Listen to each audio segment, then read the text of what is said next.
What's going on, everybody? Welcome to episode 1 of the Highlife Reel. I am Bill Rom. Josh Shapiro. And we are getting to our number one topic of the day, the headliner.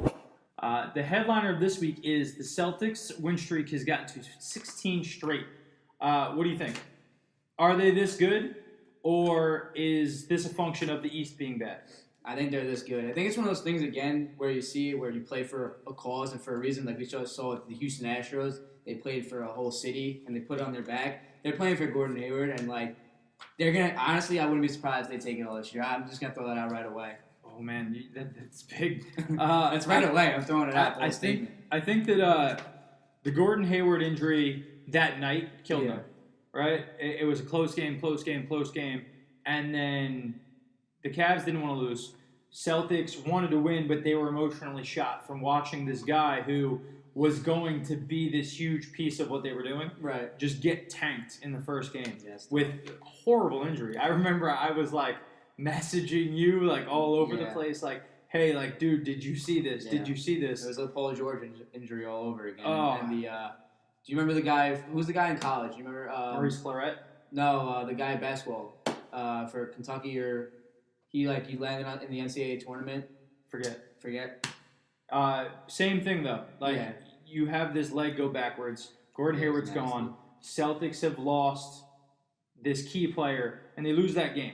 And then the season starts off, and you're kind of looking at it, and you're like, Celtics may not be as good as we thought. Yeah. And then 16 straight, including a win against Golden State Warriors. Yeah. I going into that game, Charles Barkley's talking, and he's like, they're not going to hold them to this. They're not that good of a team. They're mediocre at best. And you shut down an offense that just belligerently scores against people every single week. And they didn't look like they had an answer for the Celtics. Kyrie Irving has been unreal. We knew Uncle Drew was good. But he knew something about himself that he needed to get away from LeBron to show that I can do some stuff. And maybe Kyrie is the best player in the league. And I think that's bold. It's real bold. But it's the same thing that we saw years ago with Steph Curry. Steph Curry one day showed up, and he's this dominant player, and it was around the same age that Kyrie is now. Mm-hmm. And it turned Golden State from being a good team into a transcendent team. Yeah. And it was this point guard that had unlimited range, unlimited handles, unlimited everything. And Kyrie looks like he has that. Yeah, it's a chip on the shoulder. I think he was told it's LeBron's team. This is all because of LeBron. It's that, hey, I'm Kyrie Irving. I'm just as good as LeBron, if not better, in my head. So he's out here to show the world that's what he's about. And as we've seen, he's definitely masked Kyrie has been something to watch. First it's Hoodie Melo, now it's masked Kyrie. Mm-hmm. But players that I think that got kind of pushed to the side in the thought process when you sign Gordon Hayward. You think, okay, they're going to have Kyrie. They're going to start. Maybe they'll start Jaylen Brown. Maybe they'll have Hayward.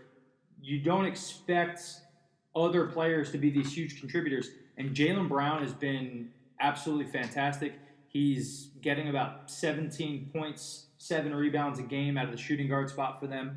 And Jason Tatum is another guy scoring about 14, 15 points a game.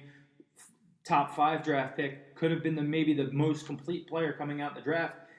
I think everyone forgot how good some of these guys were that they drafted that are all just starting to find roles. And then signing a guy like Marcus Morris, who's, when he's motivated, is a great player. When he's not motivated, he can be a bad player for your team.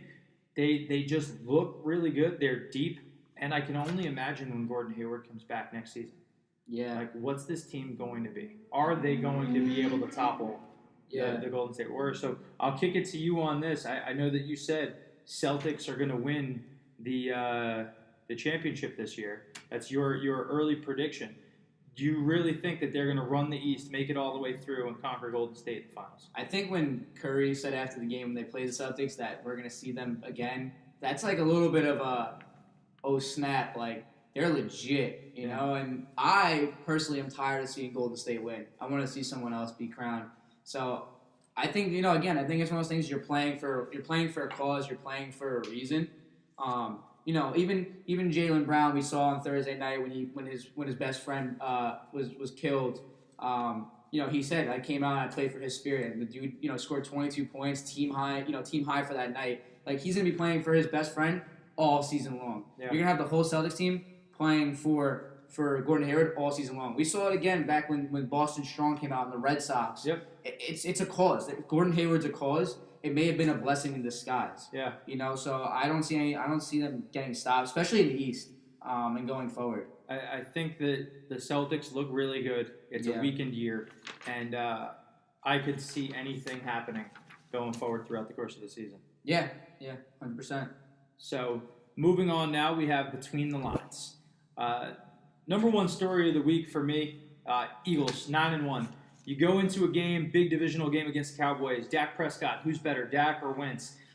Here's this big, huge game. Last year's NFC East champions, number one seed in the playoffs. This year's looking like going to be NFC East champions, and they're going to be the number one seed going into the playoffs. They face off, and the Eagles absolutely smashed the Cowboys.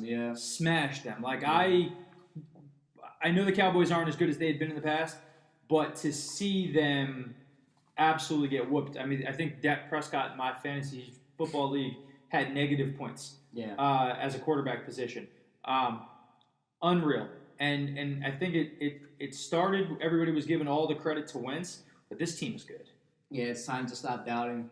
Time to stop doubting the Eagles. Every week it's like, are the Eagles legit? Are the Eagles legit? Well, look at the record. They're 9-1, and they're rolling over teams. Yeah. I mean, they are just rolling over teams. They made some good acquisitions, to add on to bolster their roster, which was a good decision because they know it's time to go for it. That their division's pretty weak. And getting Darby from the Bills. Darby's a very good corner, and he's going to be able to lock down number one receivers throughout the playoffs and maybe potentially into the Super Bowl. He had a bad ankle injury to start the year, and it slowed him down to being able to get there. But he gets up full speed and full acclimated to that team. They have players on their defense. I can't believe the Dolphins traded them Jay Ajayi. Yeah, that was for nothing. For a fourth-round pick. Now, I get that running backs in the NFL are undervalued at this point in time because of these spread systems and everything else, but tell me a team that makes it to the Super Bowl that doesn't have a dominant running game. You look at last year, you had Atlanta Falcons with two great running backs on their team, and you had the Patriots where LeGarrette Blount had 1,000 yards and 17 touchdowns. On top of that, Deion Lewis was coming off the bench, and you have all these guys who can play. Running games mean you win. And if you don't have a running game, it hurts you.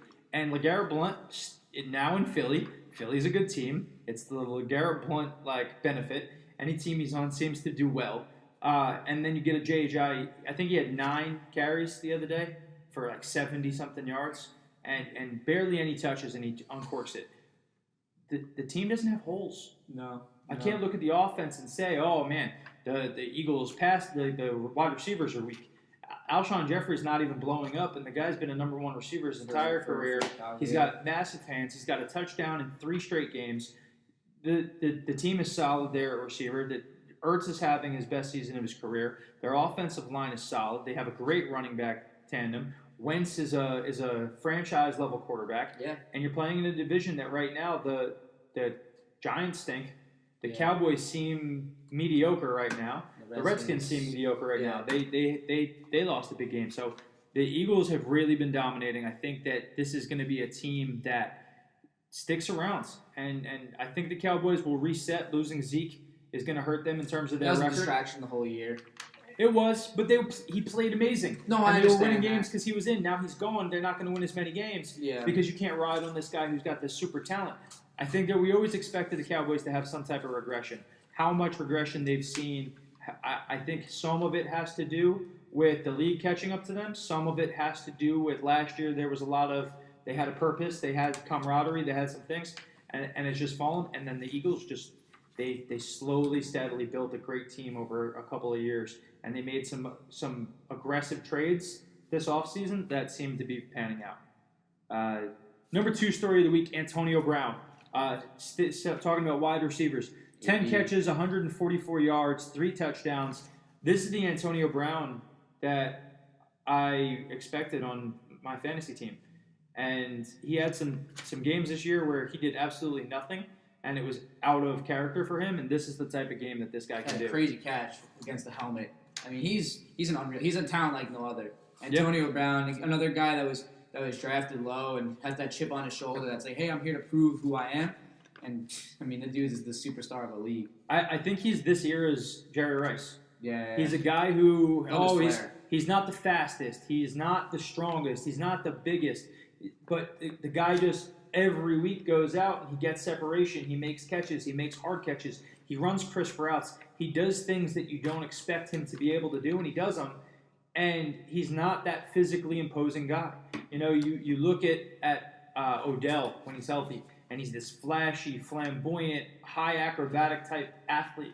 You look at Julio Jones, and he looks like a creative player wide receiver. And then you look at Antonio Brown, he looks like, you know, the fifth string wide receiver on the team. And he's a marvel. That's why we love sports. He's amazing.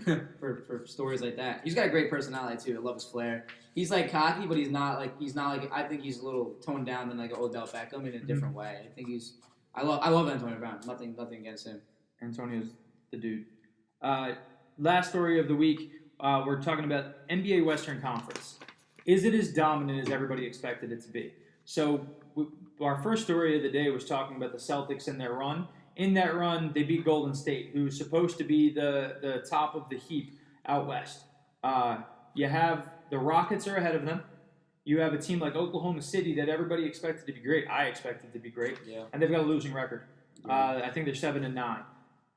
Do we think that the West is not as good as we expected, or do you just think this is early season stuff that'll kind of wash away as it goes along? I think there's a lot of factors. I think with OKC, it's they haven't played together. It's learning to play together. Again, like the whole thing is playing. It's all about how you mesh. You know, the Celtics team just meshes. They've come together. They played for a purpose. The Knicks team, they've meshed. They played for a purpose, right? Everyone's saying, "Oh, this is a tank season. This is a tank season." And guess what? Every time a coach says this, and it's so true, inside that locker room, everyone's like, "Block out those haters. We are not." You know, it's probably a big bulletin board in their locker room that says, "This is a tank season," right? Just like the Yankees, this is a rebuild season. No, it's not. In your locker room, if you believe that, if you mentally believe that, and you work together, listen, you can put something out there. But at the end of the day, can they beat Golden State in a 7-game, playoff series? Yeah, no. Yeah, I think Golden State is so far ahead. They've gotten to what the Spurs were like a few years ago when they were on their championship binge, and every other year they seemed like they were winning a championship. That the regular season doesn't matter as much. No. They did try to beat the Celtics. I'm not going to give them a pass that they went and they played against the Celtics and they didn't give their full, it's the regular season, it doesn't matter. You want to beat the other great teams. Yeah, of course. Right? So, I think that was a clean win by the Celtics. Could the Celtics do that 4 times in 7 games? I don't know. Yes. Right now, I can't say yes because Golden State has just shown that they're so dominant. But teams that I expected to be really, really good, like Oklahoma City, aren't. They're not showing up with the record that you would expect them to have.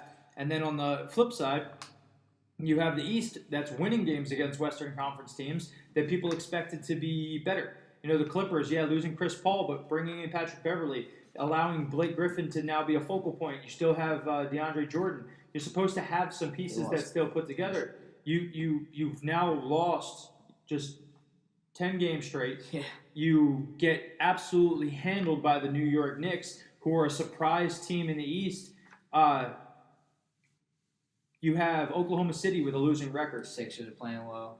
And then you have Eastern Conference. The Sixers look good. Yeah. Everybody's talking about Simmons, Giannis and the Greek Freak, but his team is a 500 team right now. They're not really putting it together, even though they've made trades to try to get themselves better with bringing in Bledsoe.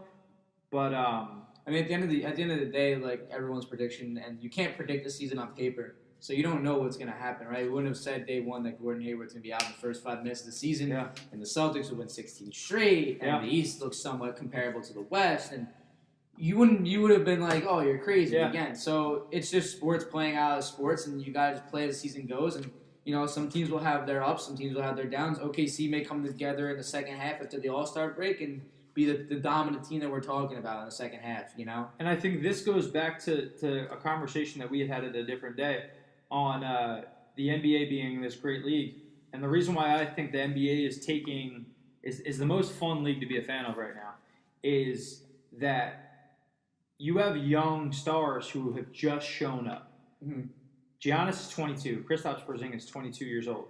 You have a guy like Joel Embiid with the 76ers, right? What's the common thread of all three of those great players? They're all in the East.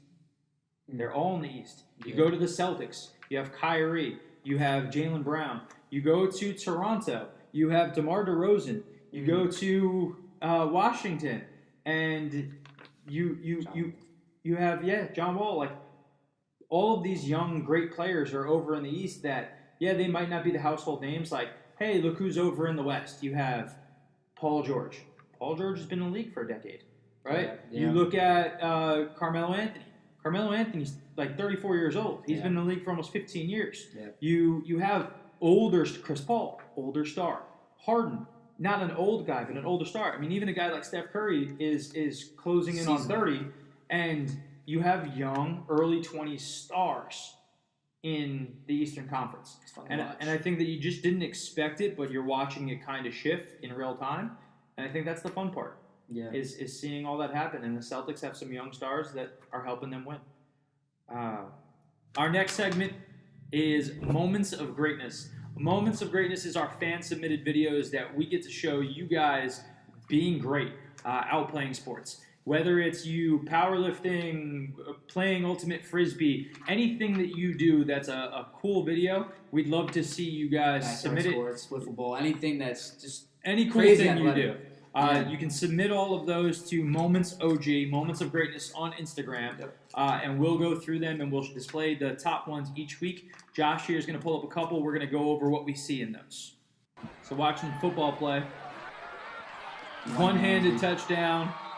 No problem. That's nice. Slow-mo. Do you think, here's what I I think. think we have the same thought. Go. A little bit of the glove action. Do you think, the gloves I think that the gloves have gotten great, but this cat... He bodied him, too. He Heisman him and caught him one-handed. We trained an athlete, Jeremy Rucker, who had a catch very similar to this a couple of years ago. And these kids practice this now. Yeah. Being able to catch a pass one-handed is something that you spend tons of time. You know, he's also stiff-arming him at the same time. Look, that kid's pulling. That's not a shove. That kid's pulling him down too. I know. The corner's trying to pull him away. You see his shoulder bend, and he catches it with one hand. Number 5, great catch, man. Great catch. Moving on to the next, we have my man here with crazy hands. What? Look at that. Looking like 2K players out here just pressing buttons. Yeah. My guy's got handles. Look at that. Look at this. His feet. He's so light. You know what? And I'm going to say it as a fat kid growing up, right? Everybody looks at you and goes, all right, here's that fat kid. And I bet you he gets the ball passed to him. Pulls up. He just starts shredding boys. And everybody's on the ground and they're like, what just happened to me? And this cat just walks over and goes, you have no idea who I am. And I'm gonna body you. That's dope. But my man with the handles, spin move at the end. But we gotta work on the vert. I need you to finish that with the dunk. Let's check out our last video for us. This is a teacher. Boom. Oh my God. wait. So you got to give me backstory. This is like a teacher versus student game, and the teacher is the one that dunked. Look at this. That is all types of disrespectful. What? I gotta get it. That kid's getting an F in the class. No, the teacher's got to give him an A because he feels bad for him. Well, you can go either way on that. You gotta give him an F for the bad. Oh my. Dude, imagine. Oh my! Have you my high school wasn't like that. Our teacher-student game was not like that. Kids were going crazy over draining on 3. I would never see that in my high school. See, one of the teachers, Mr. Robbins, he was the basketball coach. Yeah. Robbins at the time, because then he ended up only being a baseball coach too. He was a very good athlete. But we had guys who'd been Harlem Globetrotters. Okay. They would come to we had that too. The Harlem Wizards. Yeah, they would show up and they would do a whole thing where they played against the teachers and the first time Robbins played in the game, he lit it up. He was doing crossovers and driving past guys and hitting threes from deep. So he could play, but, I got to give it to the pass. Yeah, that was clean. Forget just that the teacher went up and just smoked his student. Horrible.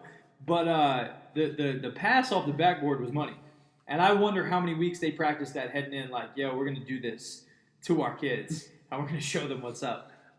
Great play. That that is a moment of greatness for real. That is a moment of greatness. But yeah, I mean, so that's our moments of greatness for this week. Again, make sure you guys are submitting in direct message, #MomentsOG on the Instagram. Submit those in so we can feature you on our next show. Don't forget the weird sports. You do something and you're playing a sport. If you're in fencing, we want to see it. I want to see guys being great, doing everything. Everything. Okay? Moments OG. Submit them in for us. The last part of our day where we finish everyone off with the finisher. The finisher for this week, Baker Mayfield. Earlier this season, Baker Mayfield made headlines when Oklahoma beat Ohio State. Runs out, middle of the field, celebrating, planting flags, and he has to apologize then. And everybody's just like, hey, he got caught up in the emotion. And we fast forward throughout the course of the season, and Baker Mayfield playing in the game, grabs his crotch, looks at the sideline, tells them F you, and runs off. He's showing a little Johnny Manziel in him right now. I'm a big fan of Baker Mayfield. You know what? But you probably were also a big fan of Johnny Manziel. It's different. It's not off-field. We're not talking off-field stuff. He's not getting caught drinking and doing things and partying and not showing up to practice. This is a guy that's playing a game of football that is one of the most intense sport in terms of it's a battlefield out there, right? In the beginning of the game, the Kansas people didn't shake his hand. Guess what? I'm going to be a little bit on edge too. I'm a player. I'm Baker Mayfield. I'm leading the Heisman vote. I'm out here. Don't disrespect me. And I'm out here to show you who I am. I have nothing. Listen, what he did was disrespectful. At the same time, there's cameras everywhere, and not everything's going to be shown.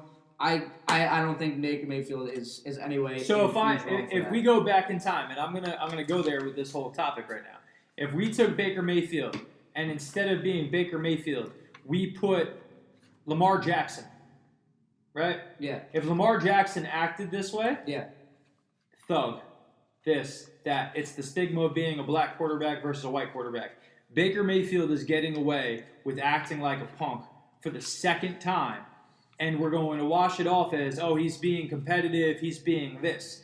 I'm not going with it. This isn't the first time. First time? Yeah. It's a guy who was hyped up, beating one of the top-ranked teams in the country, team that's supposed to be winning, being in the college football playoff, having this opportunity. You went out, you beat him. You're a Heisman Trophy candidate now. You've put and cemented yourself as being in that conversation. And then in this game, you're being disrespectful to the game. You're a captain of your team. You have all of these people looking at you. Yeah. You can't control yourself. This is two times one season. It's not the way to the captain. I agree with you on that, but at the same time, it's that fine line of what's disrespectful and what's just emotion. So even in the game of basketball, when you dunk and you hang on the rim and you taunt a guy, is that disrespectful? Or in baseball, you bat flip and you stare at the ball. Is that disrespectful? Would this have been, dude? He grabbed his junk and said "F you" to the sideline.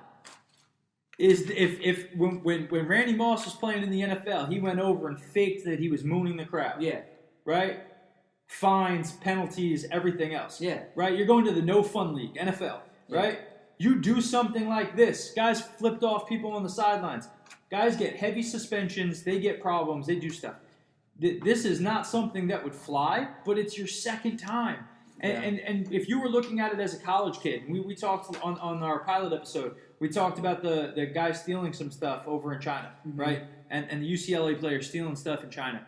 And we looked at that and we said, hey, we think they should be suspended, but they should have X, right? And that was theft, and there's a complete other thing to this. Sure. But there's also a respect for the game, a respect for the opponents, but also the wherewithal to understand that you're under a microscope as a Heisman Trophy candidate, that everybody's watching everything you do. Yeah.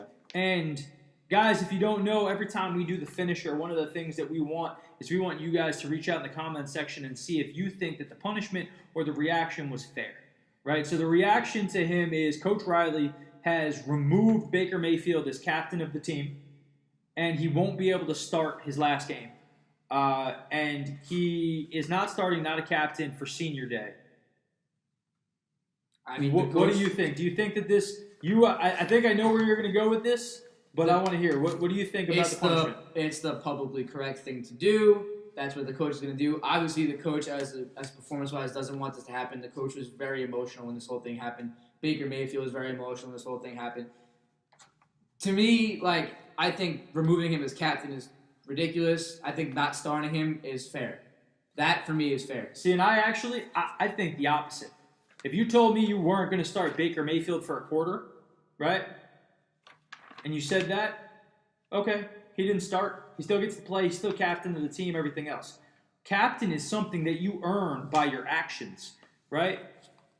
Were you ever captain of a team? Yeah. Right? Yeah. Did younger players look to you for answers? Did you lead? Did you do stuff?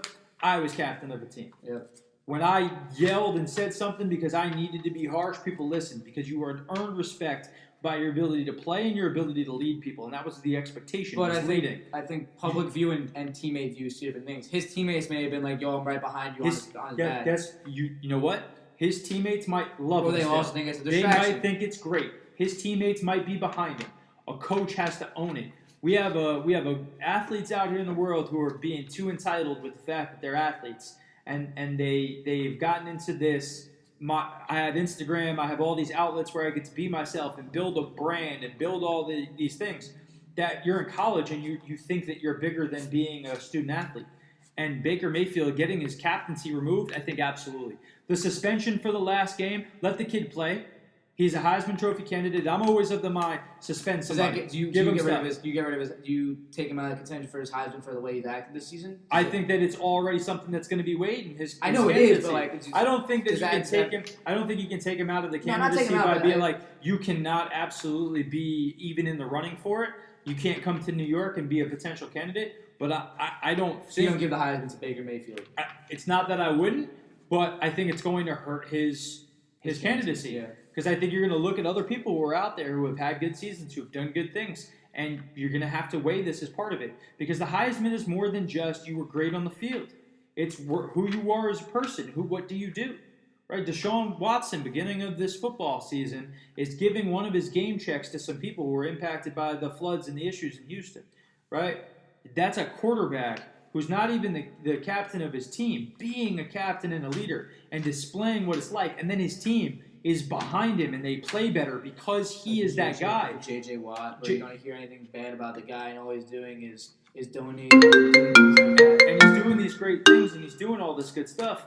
And Baker Mayfield, you lost a little bit of that love of why should we make you a Heisman candidate? It was because you won against Ohio State. Yeah. It's because you were leading the team and you were exceeding expectations. But this is going to hurt your candidacy, and I think it should. And it should be a reminder that at the end of the day, being a great athlete, the reason why being an athlete, sports, all this stuff, even what we do here, the ability to be celebrated for what you achieve can always be taken away from you by your actions. Right. Hey, I'm a great athlete, so I should always be respected. No, you have to wake up every day and earn that. No, I agree. We have to wake up every day and earn our right to be who we are. And if you do enough things that you lose that trust and that belief in that you earned it, yeah, that's it. That people start disappearing. I agree. You know? I 100% agree. Again, let us know what you guys feel in the comments. Obviously, this subject, me and Josh are torn on this one. But again, I'm Bill Rom. Josh Shapiro. And thank you for watching episode 1 of the Highlife Reel. Thanks, guys. Take care, guys. We'll see you next week.